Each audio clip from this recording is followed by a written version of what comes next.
Vous êtes-vous déjà demandé pourquoi Dieu ne pardonne pas à Satan et aux anges déchus? Préparez-vous à un voyage révélateur qui remettra en question vos idées préconçues et offrira de nouvelles perspectives sur ce mystère théologique. Imaginez la profondeur de cette problématique, un Dieu infiniment miséricordieux, capable de pardonner aux pires pécheurs humains, mais qui n'accorde pas de pardon à Satan et aux anges qui l'ont suivi dans sa rébellion. Pourquoi cela arrive-t-il?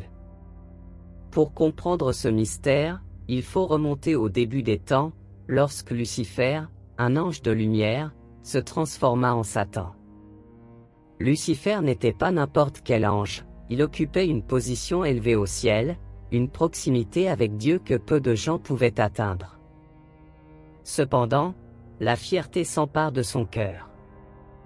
Lucifer désirait être l'égal de Dieu, et cette ambition excessive conduisit à sa chute. Il a entraîné avec lui un tiers des anges, formant ce que nous appelons les anges déchus. Cette histoire n'est pas seulement un vieux conte, il apporte de profondes leçons sur la nature du péché et la justice divine. La rébellion de Lucifer était un choix conscient, un acte de désobéissance délibérée de la part d'un être qui connaissait parfaitement la gloire de Dieu. Contrairement aux humains, qui pêchent souvent par ignorance ou par faiblesse, les anges déchus ont pris la pleine décision de se détourner de Dieu. Ce choix irrévocable est au cœur du manque de pardon divin. Lorsque nous réfléchissons à ce récit, nous sommes amenés à considérer le sérieux de nos propres choix. Dieu nous offre le pardon à travers Jésus-Christ, car nos péchés sont souvent le résultat de notre humanité imparfaite. Cependant, il est crucial de comprendre que la grâce de Dieu implique aussi la responsabilité. Tout comme les anges avaient le libre arbitre, nous aussi. Et avec cela vient le besoin d'humilité et d'obéissance à Dieu. Alors que nous explorons les raisons du manque de pardon envers Satan et ses anges, rappelons-nous qu'il ne s'agit pas seulement d'une histoire sur le passé. C'est une invitation à examiner nos vies, nos décisions et notre relation avec Dieu. C'est l'occasion de valoriser la miséricorde divine qui nous est offerte chaque jour et de chercher à vivre selon les principes de foi et d'obéissance qui nous rapprochent du Créateur. Restez avec nous dans ce voyage. Dans les prochaines minutes, nous approfondirons les Écritures et les leçons qu'elles nous offrent sur le pardon, le libre arbitre et la justice divine. Êtes-vous prêt à en découvrir davantage? Commençons par comprendre qui était Satan. Créé à l'origine sous le nom de Lucifer, un ange de lumière, il occupait une position élevée au ciel. Imaginez un leader respecté qui, poussé par la fierté, décide de se rebeller. Ainsi, Lucifer se transforme en Satan. Le choix délibéré de se rebeller, malgré sa perfection initiale, souligne le pouvoir et la responsabilité du libre arbitre.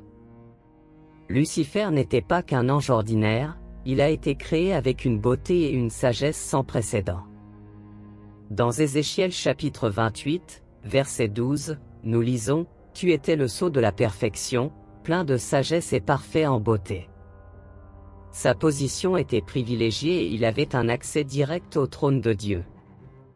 Cependant, sa beauté et sa position augmentaient sa fierté. Il commença à désirer le culte qui n'était dû qu'à Dieu.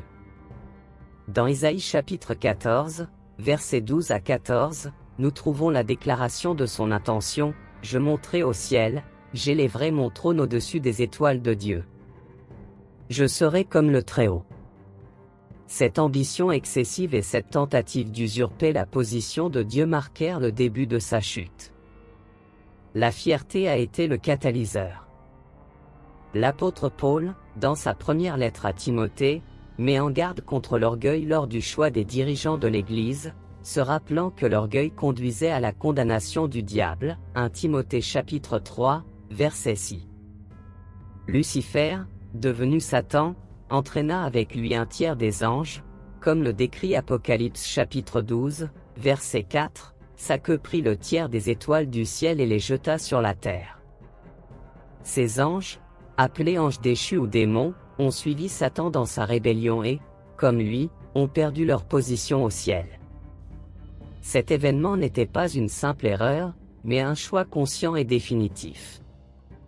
Satan et ses disciples connaissaient parfaitement la gloire de Dieu et pourtant ils ont choisi de s'en détourner. Cette décision délibérée est cruciale pour comprendre pourquoi il n'y a pas de pardon pour eux. La fierté fut la chute de Lucifer. En se rebellant en pleine conscience de ses actes, lui et les anges déchus se sont irrévocablement éloignés de Dieu.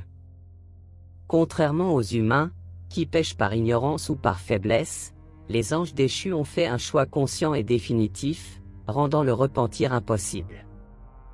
L'auteur d'Hébreux, dans Hébreux chapitre 6, versets 4 à 6, parle de l'impossibilité de restauration pour ceux qui sont tombés après avoir connu toute la vérité, une description qui s'applique directement aux anges déchus. Pour les anges déchus, le rejet de Dieu était absolu. Il n'y avait ni faiblesse ni ignorance, mais un rejet conscient et intentionnel. Ils ont vu la majesté de Dieu, ils ont expérimenté sa présence et pourtant ils ont choisi de se rebeller. Ce type de péché, une apostasie totale, les met hors de portée de la rédemption divine. Dans Jude chapitre 1, versets 6 et 7, nous lisons que les anges qui ne gardaient pas leur principauté, mais qui quittaient leur propre habitation, étaient réservés dans des prisons éternelles, sous les ténèbres, pour le jugement du grand jour. La justice de Dieu doit également être considérée ici. Dieu est parfaitement juste et sa justice exige que le péché soit puni. Pour les anges déchus, qui ont péché en toute connaissance de cause et ont délibérément rejeté la bonté divine, il n'y a pas de place pour le pardon. Ceci est différent de la condition humaine, où le péché est souvent le résultat de la faiblesse et de l'ignorance. Alors que les anges déchus ont consciemment choisi de se rebeller, les humains ont une chance de rédemption grâce à Jésus-Christ. Notre péché vient souvent de l'ignorance ou de la faiblesse, et Dieu, dans sa miséricorde, nous offre la chance de nous repentir et de changer. Dans Romains chapitre 3, verset 23, il est écrit, « Car tous ont péché et sont privés de la gloire de Dieu. » Mais la bonne nouvelle arrive peu après, dans Romains chapitre 3, verset 24, être justifié gratuitement par sa grâce, par la rédemption qui est en Jésus-Christ. La rédemption humaine est possible parce que Dieu connaît notre condition. Il sait que nous sommes fragiles et susceptibles de pécher. C'est pourquoi il nous offre la grâce et l'opportunité de nous repentir.